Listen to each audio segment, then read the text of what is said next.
O voto do Bolsonaro estão diminuindo com essa campanha sistemática. É uma campanha muito forte. E o voto do Lula, como diminuir? Aí a gente fica sabendo que há uma intensa negociação em São Paulo, por exemplo, para formar uma coligação de esquerda. Vejam bem, de uma esquerda que é a esquerda frente amplista. Frente amplista seria o quê? Coligação com o PSDB. Mas eles não estão propondo a coligação com o PSDB. Não sei por quê, deveria já estar propondo. Eles estão propondo a coligação o candidato seria o Boulos, sempre o Boulos. Toda hora que você vai falar da manobra contra o PT, aparece o Boulos. O candidato seria o Boulos, do PSOL, coligado com a Rede, com o PDT e com o PCdoB.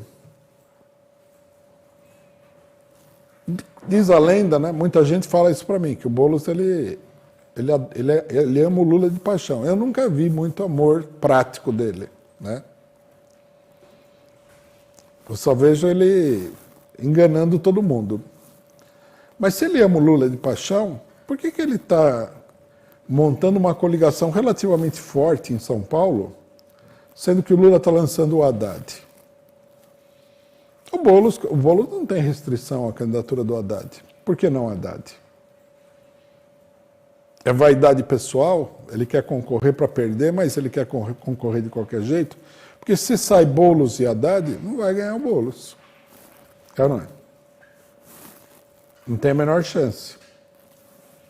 Então, é evidente que, primeiro raciocínio, querem prejudicar uma das candidaturas mais fortes do apoio ao Lula, que é o Haddad.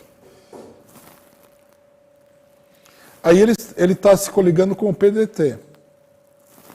E ele eu já vi uma declaração do Boulos que a pessoa pergunta, mas se o PSOL não tiver candidato, você vai apoiar o Lula mesmo estando aliado com o PDT?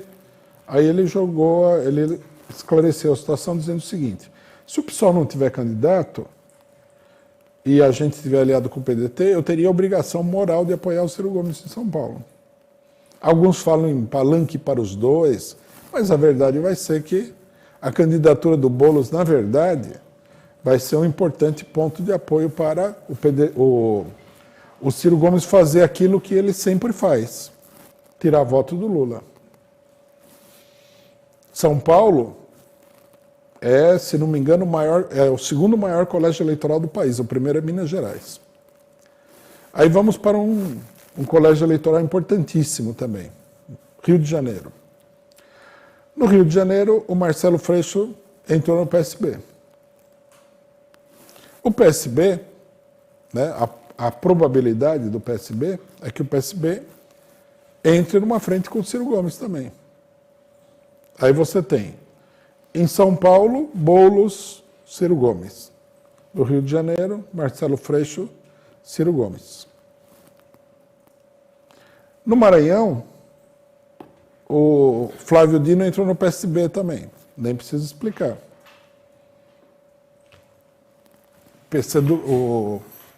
O candidato do PSB será aí algum apaniguado do Flávio Dino, que era governador, mais um palanque. Pernambuco, o PSB é o partido que vai travar a luta contra o Lula. No Ceará, né, o próprio PT do Ceará, na sua maioria, vai se aliar com o Ciro Gomes, porque o atual governador, ele é um homem do Ciro Gomes, não do PT. No Rio Grande do Sul, o PT do Rio Grande do Sul é o PT mais terceira via que existe no planeta Terra e provavelmente no sistema solar. Né? Aí entra o problema do PCdoB, porque um bom candidato de esquerda para dividir o voto com o Lula e apoiar o Ciro Gomes seria Manuela Dávila. E a gente observa no PCdoB que o PCdoB que vai fazer um congresso agora está dividido, claramente dividido. Uma parte fala em apoiar o Lula e outra parte fala em apoiar o Ciro Gomes. Então aí você teria vários colégios eleitorais Alguns eu não cheguei, tenho certeza que a burguesia já fez essa conta em todas as cidades do país. Não fez, o que nós estamos fazendo a conta no estado, eles fizeram a conta na cidade, no bairro, né? Aqui no bairro, na zona leste de São Paulo, vai dividir o voto entre o PT e tal. Isso sem falar nos candidatos do PT que vão acabar sendo cooptados por essa manobra, né? Quer dizer, o plano é esse daí. Nós temos que acompanhar para ver se ele vai se concretizar ou não. Mas o plano seria o seguinte: o PT sai sozinho, forma-se uma coligação de esquerda, entre aspas, em torno do PDT, com Rede, PCdoB, PSOL, PSB e PDT. 5 partidos. E essa coligação vai disputar o voto com o PT em todo lugar. E nos lugares onde em outros lugares também o PT está aliado com a direita, essa coligação com a direita vai para o espaço, né? E a direita vai procurar retomar, porque a tendência eleitoral, da máquina eleitoral, etc., é para a direita, né? O povo está confuso, há uma tendência à revolta e tudo mais, mas a máquina eleitoral vai para a direita. Então, por exemplo, na Bahia, as pesquisas já dão o ACMzinho na frente do Jacques Wagner. Quer dizer, a burguesia vai jogar muito peso, vai jogar todo o aparato político para impor uma derrota ao PT na Bahia. E o Jacques Wagner, a gente sabe, não é nenhum candidato super fiel ao Lula, não. Ele também é meio terceira via. Se a gente pegar o país inteiro, nós vamos ver se reproduzir esse quadro. Por exemplo, no Pará, o PSOL ganhou a eleição passada para a prefeitura de Belém. E por aí vai. No Amapá, no Amapá, a Rede tem uma certa força. Então você vai, Rede, PSB, com essa geringonça aí, direitista, golpista, você vai para esvaziar o voto da candidatura do Lula. Pelo menos vai ser uma briga muito grande. Temos que levar em consideração também o que aconteceu em São Paulo na última eleição municipal, né? O Boulos lançou candidato e a imprensa burguesa, porque a eleição é controlada pela imprensa burguesa. A eleição é feita de uma maneira tão antidemocrática que você tem o horário eleitoral e a imprensa burguesa e as máquinas eleitorais. É isso que funciona. A campanha popular e tudo é muito fraca, tem uma interferência muito fraca. Se você tem uma máquina, tem um curral eleitoral, tem alguma coisa, você vai bem. Se você não tem, não vai. Por isso que a gente vê que a chamada extrema esquerda não vai para lugar nenhum. Só vão para frente os partidos que se aliam com a máquina política da burguesia em alguma medida, ou o PT, que tem um candidato muito forte que é o Lula, tem algumas lideranças populares, mas também se alia com a máquina da burguesia em vários lugares. Em São Paulo, a imprensa burguesa jogou todo o peso no Boulos, e o Boulos meio que engoliu o eleitorado do PT na capital. O Haddad não quis sair, né? Estava indefinido um pouco se ele seria candidato a presidente ou coisa que o valha. O PT lançou um candidato fraco, também precisaria ver por que isso aconteceu, né? O que determinou isso daí, e aí a coisa toda foi para o espaço. Então, quem acha que o Lula já ganhou, tem que observar, tem que descer na planilha, lá na mesa de trabalho, né? E pegar estado por estado para ver quais são as coligações que estão se armando aí para diminuir substancialmente o voto do PT na eleição, que é um truque eleitoral muito clássico da burguesia, né?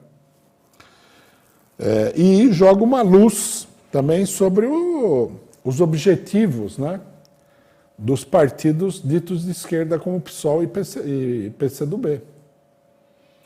Não são partidos que estão a favor da vitória popular em qualquer sentido da palavra. Porque o Ciro Gomes, ele mesmo falou, ele é um candidato da terceira via. Ele pode ser o candidato da terceira via, muito improvável, ou ele pode ser um candidato número 2 da terceira via que concorre para tirar voto do PT. De qualquer maneira, ele está a serviço da terceira via, ou seja, dos bolsonaristas enrustidos. Então, quando a gente vê a questão do PCdoB e do PSOL, tem que ver isso daí. No PSOL é difícil você convencer alguém com essa discussão, porque o pessoal do PSOL, uma boa parte apoiou a Lava Jato, né? A maioria acha que ainda está naquela fase do PSTU, de que o inimigo principal é o PT, né? Não tem golpe, essa coisa toda. O PSOL é um partido muito fora da realidade. E estão com o negócio do borbagatismo, né? Então, para cair a ficha dentro do PSOL de que o que eles estão fazendo é uma coisa desastrosa, como foi o apoio ao golpe de 2016, né? E a Lava Jato, é uma coisa complicada. Já o PCdoB, né? É um partido que eu acredito, né? Isso é uma coisa importante de discutir, que dentro dele tem setores mais preocupados com a realidade e que gostariam de apoiar o Lula, o que seria uma coisa importante, porque dificultaria essa operação toda, né? Então seria importante discutir com esses setores do PCdoB para ver qual é a possibilidade deles, né, não apoiarem o Ciro Gomes e apoiarem o Lula. Essa discussão é uma discussão muito importante. Eu vi que a tese de uma boa parte da esquerda, eu fiz uma discussão com um dirigente do PSOL, o Nildo Orix, e para mim ficou claro o seguinte, ficou claro não, ele falou explicitamente, que tanto Lula como Bolsonaro, como Dória, são candidatos que têm basicamente a mesma função para o imperialismo. Quer dizer, que tudo isso que nós estamos discutindo seria à toa, tá? Não teria função, não há luta nenhuma. E a prisão do Roberto Jefferson também, o que seria? Por que o ataque contra o Lula, os empresários tiraram um manifesto, o Santander de novo falou que tem que ter golpe, né? Contra o Lula. Tudo isso daí seria um jogo de cena, seria uma fantasia. Esse aí não é possível de acreditar, né? Outro setor fala, não é uma fantasia, mas o Lula, ele é um candidato que vai servir ao imperialismo. Quer dizer, que a nossa política, por exemplo, de levar adiante um movimento a favor da candidatura do Lula contra o golpe não teria sentido nenhum. Isso tudo não é fato, né? O Lula não é o candidato da burguesia, eu acho que já caiu a ficha para uma boa parte das pessoas que usam mais a cabeça dentro do PT, né? Porque o pessoal estava naquela onda de que o Lula ia ser o candidato da terceira via. O PT também é uma coisa de louco, né? Não, o Lula não será o candidato da terceira via. E o candidato da terceira via, vamos deixar claro, ele tem duas características. Uma, ele é uma ponte para o Bolsonaro, no caso dele não se viabilizar. Então, o apoio ao STF e tudo é um apoio indireto ao Bolsonaro. 2, se viabiliza a candidatura da terceira via com o Dória é um Bolsonaro. O pessoal pode achar que ele é civilizado, né? Isso aí é só na imaginação delirante de setores do PT. Bom,